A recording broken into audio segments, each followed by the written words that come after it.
SAT 2021 apresenta formado pela Calvary Chapel Bible College.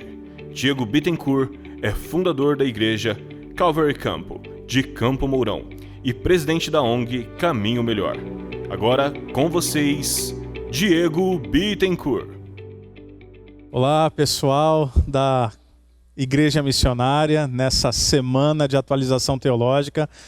Eu queria dar as boas-vindas a vocês, dizer que é sempre um privilégio, sempre uma gratidão poder participar de algo junto aí com os irmãos. A Igreja Missionária é uma igreja que eu já tenho muito carinho, tenho feito muitos amigos. Quero agradecer o pastor Sandro mais uma vez pela honra do convite. E claro, seria um privilégio estarmos juntos, para usar essa palavra aí da moda, presencialmente. Mas nosso Deus continua no controle, Ele é soberano. E que bom que nós temos esse aparato tecnológico que nos aproxima e nos permite dialogar, nos permite compartilhar aquilo que Deus tem colocado nos nossos corações. Nós teremos 2 momentos juntos, 2 palestras. E eu queria, assim, conversar mesmo com você. Essa não é uma pregação, mas eu queria transmitir um pouco daquilo que Deus tem compartilhado conosco. Coube a mim falar um pouco da nossa história, tanto no aspecto pessoal quanto institucional, e como a minha história e a história da minha esposa, Aline, se confundem com a história da Calvary Campo, e um pouco daquilo que nós temos feito. Então, compartilho isso não como qualquer exercício de pretensão, espero que não soe dessa maneira, mas isso é o que me foi pedido para compartilhar com vocês, na esperança de que aquilo que temos vivido enquanto comunidade, enquanto Calvary Campo, aqui na cidade de Campo Mourão, possa fazer sentido para vocês, possa abençoá-lo e quem sabe a gente possa aqui compartilhar virtude, tá? Então, interessante que nas nossas vidas, minha e da minha esposa, as coisas sempre começaram de modo muito cedo, né? Começaram sempre cedo. Eu me casei aos 20 anos de idade, conheci a Aline aqui em Campo Mourão. Eu sou natural de Santos, estado de São Paulo, e vim para Campo Mourão para fazer seminário bíblico. Na época, aqui no ano de 2006, nós tínhamos o seminário bíblico, um dos campos do Calvary Chapel Bible College. Tem vários campos no mundo, e aqui na cidade de Campo Mourão, nessa época, tínhamos esse instituto, esse seminário de formação da Calvary. Como eu disse, foi aqui que eu conheci a Aline. Eu já tinha uma pretensão, eu já tinha um desejo, uma convicção do chamado pastoral, amava estudar a palavra de Deus, amava ler as escrituras, amava compartilhar, queria falar para todo mundo aquilo que eu vinha aprendendo, e participar do seminário ou ser formado no seminário fazia muito sentido para mim. Nos conhecemos, começamos a orar, noivamos, casamos no ano de 2007, depois ambos nos formamos e a nossa vida foi acontecendo. Nosso desejo inicial não era de ficar aqui em Campo Mourão. Para ser honesto com você, isso eu falo para os irmãos aqui, não tem problema algum, uma vez que hoje eu amo essa cidade de paixão e adotei como minha cidade. Mas antes de vir para Campo Mourão, eu não conhecia Campo Mourão, sequer tinha ouvido falar de Campo Mourão. E você vai entender lá na frente por que eu estou fazendo essa observação. Ficamos aqui a partir de um convite de iniciar um projeto de justiça social, uma ONG, sobretudo para auxiliar crianças em situação de vulnerabilidade social e suas famílias. Instituição que, inclusive, permanece até hoje e tem abençoado muita gente. Mas participei do processo de plantação dessa comunidade. Na verdade, mais do que isso, eu vi esse grupo, um grupo base nascendo, primeiramente com aquele que era o diretor da nossa escola bíblica, um pastor americano, o pastor John Wang.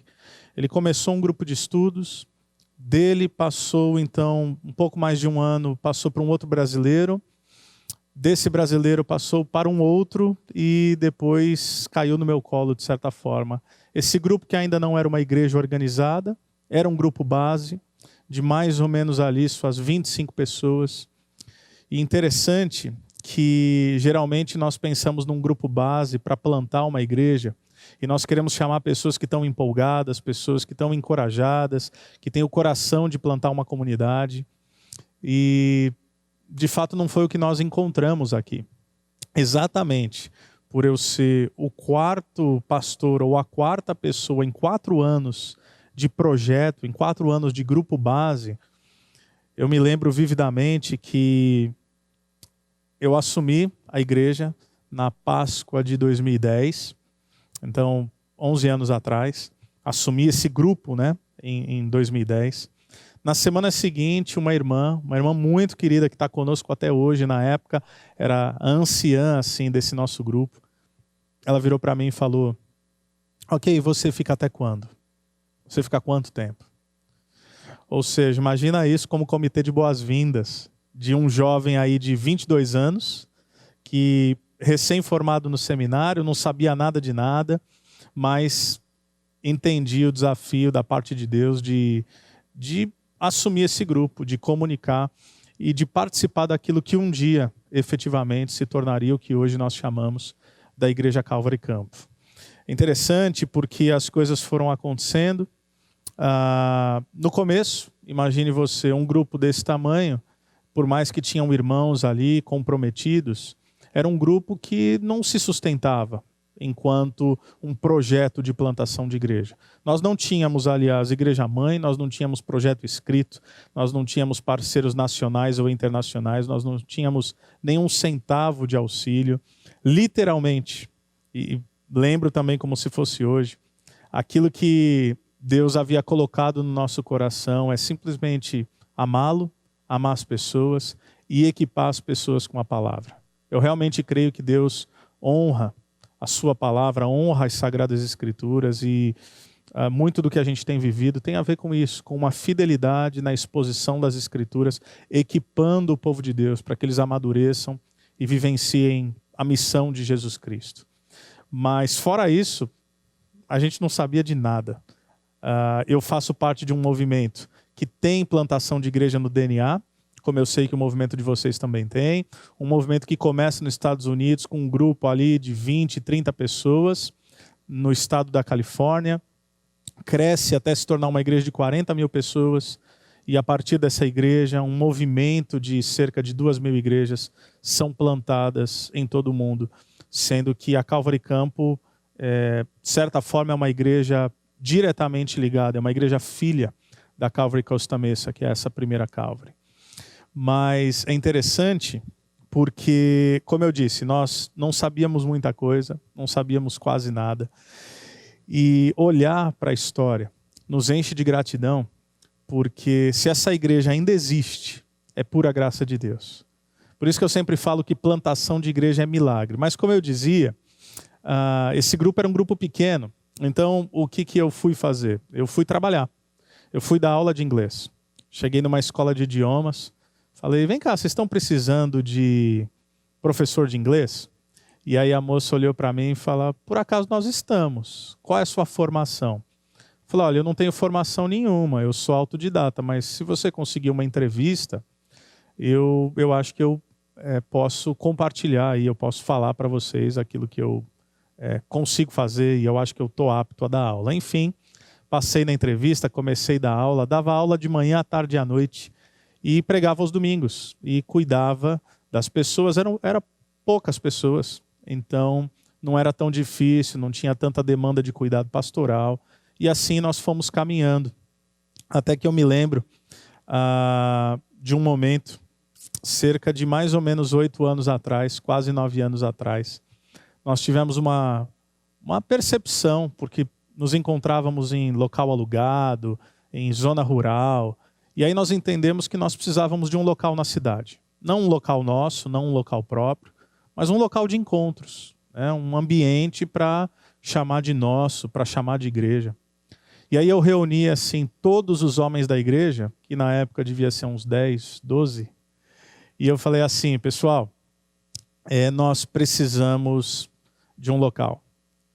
E aí essa é uma das histórias emblemáticas da nossa igreja, porque um irmão virou, falou assim, ok, pastor, mas qual é o nosso orçamento? Falei, então, orçamento a gente não tem, mas eu acho que até uns R$3.000 dá para pagar. Isso na época. Ele falou, não, acho que você não entendeu minha pergunta. Eu queria saber quanto que a gente tem de valor, de orçamento para alocar, para usar, de modo a pagar os nossos aluguéis. E eu falei, não, então você que não entendeu a minha resposta. Nós não temos nada, mas eu acho que até uns R$3.000 a gente vai conseguir pagar. Enfim, então a nossa história é repleta de milagres de Deus, é repleta de pessoas vindo e se tornando parte, é repleta de desafios. E faz muito bem olhar para trás, alguns anos para trás, e sermos relembrados o quanto Deus foi bom. Por isso que eu repito, o simples fato da nossa comunidade existir não tem a ver com virtude, não tem a ver com mérito próprio, é pura graça de Deus. Chegou um momento onde eu estava dando muita aula de inglês, como eu disse, de manhã, à tarde e à noite. Comecei a dar aula também particular, não apenas naquela escola de idiomas. E o conselho, 8 anos atrás, se reuniu, sabiamente, generosamente, chegou para mim e falou, pastor, é muito legal que você trabalha fora, muito legal que você dá aulas, mas eu acho que a nossa comunidade está começando a experimentar algum crescimento e eu acho que nós podemos te dar assim, o mínimo de dignidade se você estiver disposto a se dedicar integralmente à igreja. Naquela época eu recebi uma ajuda de custo, acho que eram R$400. Então eu literalmente assim, pagava para pastorear e com toda alegria, porque nós nunca entendemos a igreja como nosso trabalho, mas como nossa vocação, eu e minha esposa. Mais de 8 anos para cá, teve essa conversa com o conselho, as coisas foram acontecendo, mudamos para um local. Agora, recentemente, estamos em um novo local, uma nova estrutura. Deus tem nos permitido vivenciar coisas muito especiais.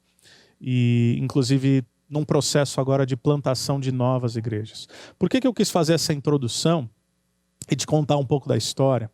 Primeiro é porque eu sei que eu falo não apenas a pastores experientes, mas a também jovens pastores. Pastores que estão no processo de plantação ou pastores que estão sonhando em plantar. Eu queria te dizer uma coisa. É claro que hoje eu não aconselharia ninguém a passar por aquilo que nós passamos. Sem igreja-mãe, sem mentoria, sem projeto, sem parceiro.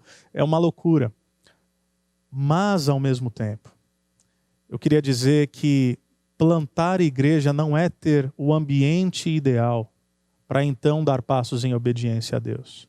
Plantar igrejas tem a ver com confiar naquele que provê para a sua própria igreja. Tem a ver com milagre, tem a ver com graça de Deus, tem a ver com maneiras às vezes não tão lineares. Então, quem sabe Deus queira usar a sua vida nesse sentido. Eu disse que no começo a gente não sabia nada de nada. Tive uma base, uma escola, uma bagagem de exposição das Escrituras. Então, Deus, não tenho histórico, não tenho autoridade, não tenho experiência, mas eu amo a tua palavra, eu amo o teu povo, é isso que eu quero fazer, eu quero ensinar as Escrituras Sagradas. E assim tem sido desde então. Mas é claro que com o passar do tempo, nós vamos discernindo algumas coisas. Há muito que não temos ainda uma convicção, no sentido de que tem muita coisa que a gente ainda está entendendo. Mas nós vamos desenhando, trabalhando alguns conceitos. E aí nós chegamos, por exemplo, a um formato, a um processo que a gente chama de conexão. Conexão são 4 encontros que nós fazemos com pessoas que desejam fazer parte da nossa comunidade, desejam se tornar membros da nossa igreja. E logo de cara nós falamos que a nossa igreja ela é baseada num tripé muito simples. É uma igreja bíblica, uma igreja simples e uma igreja contemporânea. Por mais óbvio que isso soe, ser uma igreja bíblica para nós significa que tudo o que nós fazemos emerge das Escrituras. Todo o nosso diálogo, todos os nossos sonhos, a nossa visão emergem das Escrituras. Ser uma igreja simples não quer dizer que nós somos simplistas. Não quer dizer que nós fazemos as coisas de qualquer maneira. Muito pelo contrário, nós valorizamos a excelência. Mas eu lembro certa vez, numa aula com o Tommy Kitties, que era o pastor da Spanish River Church na Flórida, ele estava conosco e ele falou, existe uma simplicidade que está do outro lado da complexidade. E eu achei muito interessante isso. A simplicidade do outro lado da complexidade. Por quê? Existe aquilo que é reducionismo e que é simplismo. Então você faz as coisas de modo simples porque você não sabe fazer de outro jeito. Existem pessoas que no outro extremo complicam demais, mas existe uma simplicidade que precisa ser maturada por certa complexidade. Ou seja, o que nós fazemos, como nós fazemos, qual é a cultura que nós desenhamos, qual é o nosso chamado enquanto igreja, que tipo de gente a gente alcança, quais são as nossas vocações, quais são os nossos dons, a gente vai falar mais sobre isso. Isso demanda uma reflexão profunda e complexa para que então, quando as pessoas chegarem, tudo pareça muito simples. Então é a simplicidade do outro lado da complexidade. Mas nós também somos uma igreja contemporânea. Ou seja, nós buscamos contextualizar o Evangelho de modo a nos comunicarmos com os dilemas que estão vigentes ao nosso redor e, sobretudo, com a atual geração e com a próxima geração. Por que eu coloco bíblica no início e contemporânea no fim? Porque, infelizmente, algumas igrejas, que tal como nós, se denominam igrejas missionais, às vezes elas se preocupam tanto com o aspecto da contemporaneidade, com os aspectos estéticos, com aquilo que não diz respeito ao conteúdo, mas como isso vai parecer, e não que isso não seja importante, é muito importante. Mas quando você coloca contemporaneidade à frente dos aspectos bíblicos, você tem um problema. Porque uma coisa é ler as escrituras sagradas e se perguntar como é que elas se aplicam no dia de hoje. Outra coisa completamente diferente é você tentar discernir a cultura e procurar na palavra de Deus como é que a palavra de Deus pode lidar com a cultura. Parece a mesma coisa, mas o pressuposto faz toda a diferença. A base faz toda a diferença. A premissa faz toda a diferença. Então nós lemos as escrituras e aí nós olhamos para o mundo. E nós interpretamos o mundo a partir da lente das escrituras. Nós não interpretamos as escrituras a partir das lentes da cultura. E aí nós estabelecemos a nossa missão. Algo que nós repetimos à exaustão, não de modo pragmático, mas de modo pedagógico, para compartilhar aquilo que Deus nos chamou para fazer, ao menos daquilo que nós temos entendido. E a nossa missão é gerar discípulos de Jesus em missão na cidade. Aqui está a síntese daquilo que nós cremos, daquilo que nós somos, daquilo que nós desejamos desenvolver. Nós somos uma igreja para a cidade. Nós somos uma igreja com a cidade.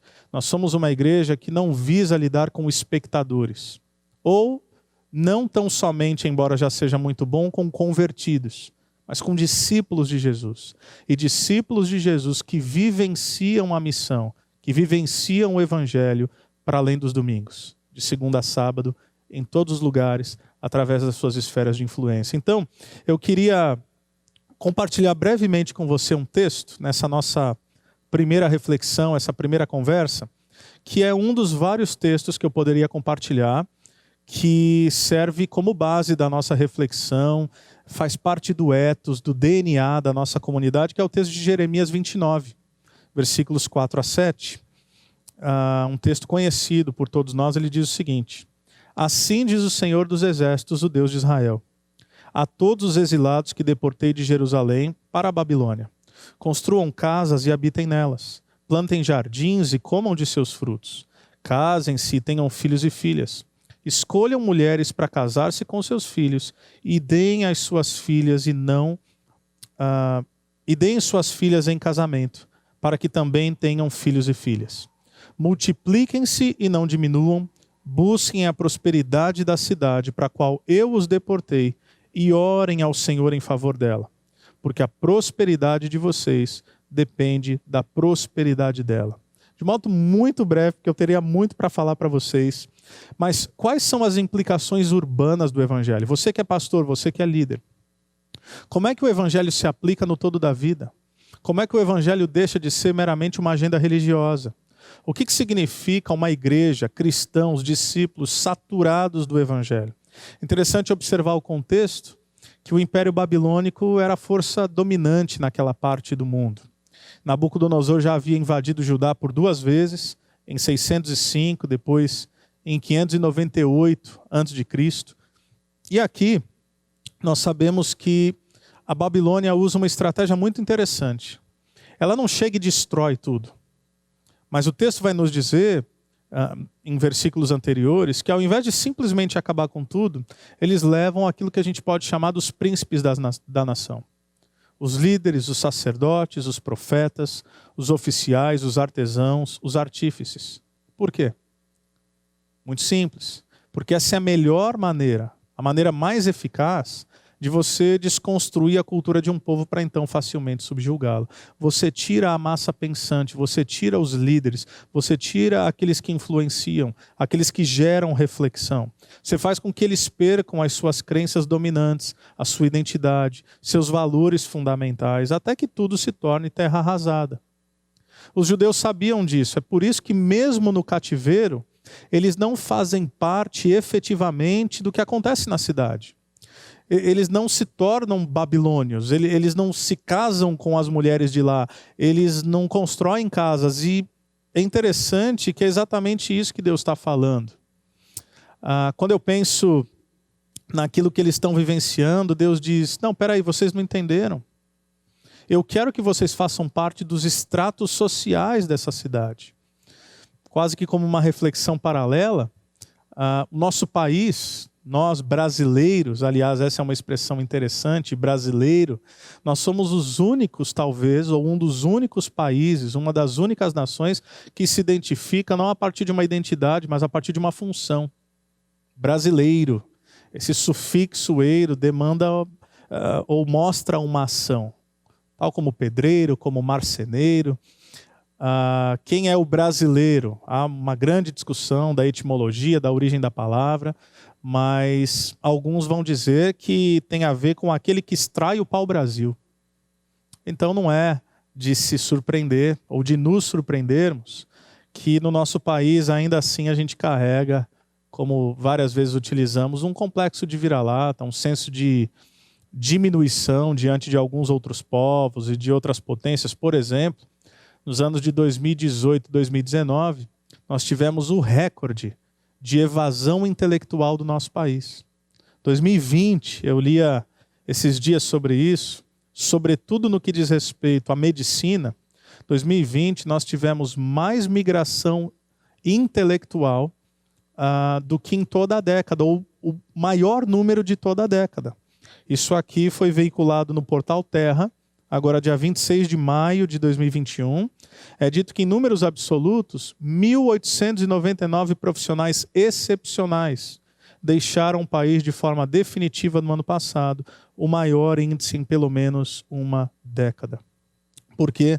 Porque nossos filhos, nossos jovens, nossos promissores estão achando que a única chance de ter um futuro é indo para um outro país. O que Deus está dizendo nesse texto para o povo de Israel? Através do profeta Jeremias, Deus diz, estabeleçam-se na cidade. E eu destaco aqui dois aspectos. Primeiro, façam da cidade o seu lar. Amem e sirvam a cidade. É interessante porque o versículo 1 de Jeremias 29 vai declarar que Nabucodonosor havia deportado esse povo para a Babilônia. Mas o versículo 4 diz, assim diz o Senhor dos Exércitos, o Deus de Israel, a todos os exilados que eu deportei. Versículo 7, busquem a prosperidade da cidade para a qual eu os deportei. O que Deus está dizendo? Deus está falando, forças sociais te trouxeram para cá, mas em última instância, fui eu que orquestrei tudo. Eu sou soberano, não foi Nabucodonosor apenas, fui eu. Você está aqui porque eu tenho um propósito para você estar aqui. O propósito a gente vê nos versículos 10 e 11. Então eu queria que você se perguntasse, por mais óbvio que isso possa parecer, por que você nasceu na cidade que você nasceu? Ou por que você se mudou para a cidade onde você mora? Por que você ministra aí? Por que você trabalha aí? Por que você pastoreia aí? Por que você mora aí? De modo muito simples, porque Deus quis. Porque Deus quis que você estivesse exatamente onde você está. Porque os versículos 10 e 11 vão mostrar que Deus tem um propósito.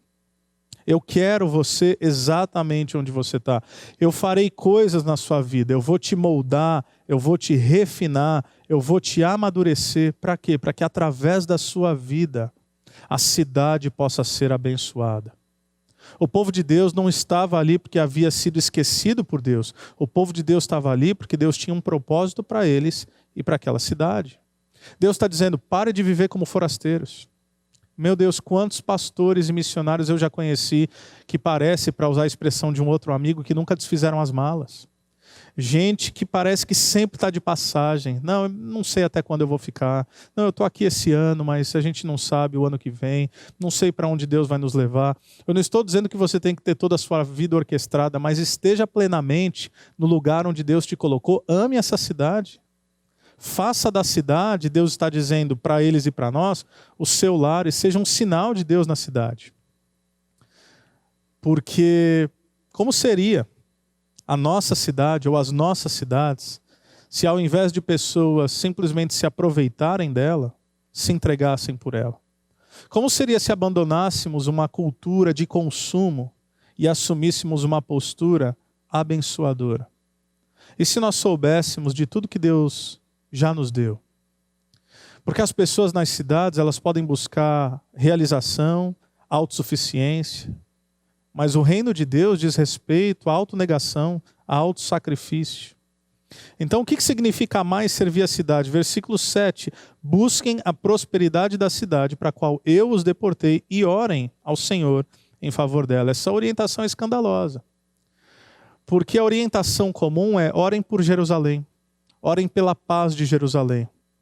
Deus agora está falando, orem pelos seus inimigos. Orem por aqueles que os levou cativo. Não faz sentido nenhum. Como assim buscar a paz e a prosperidade da Babilônia, do povo que os conquistou, do povo que parece estar contra vocês? O que Deus não está dizendo é, ore pela prosperidade da cidade motivado por ganância, porque se for tudo bem na cidade, vai ficar tudo bem para você. Não. Ele não diz, faça a cidade prosperar. Não. Ore pela cidade. Busque e ore pela paz e prosperidade da cidade. Ou seja, eu quero que você viva de tal forma a tornar a cidade um lugar melhor. Mais do que buscar a prosperidade, eu quero que você busque a Deus. Eu quero que você me busque. Eu quero que você ore. E é interessante que para buscar a prosperidade da cidade, basta nós sermos pragmáticos. Mas para orar pela prosperidade da cidade, nós precisamos depender de Deus. Eu encerro esse momento falando de uma conversa que eu tive com um amigo, que não faz parte da nossa igreja, mas mora aqui na nossa cidade. E ele tem um coração voltado para plantação, para plantio de árvores.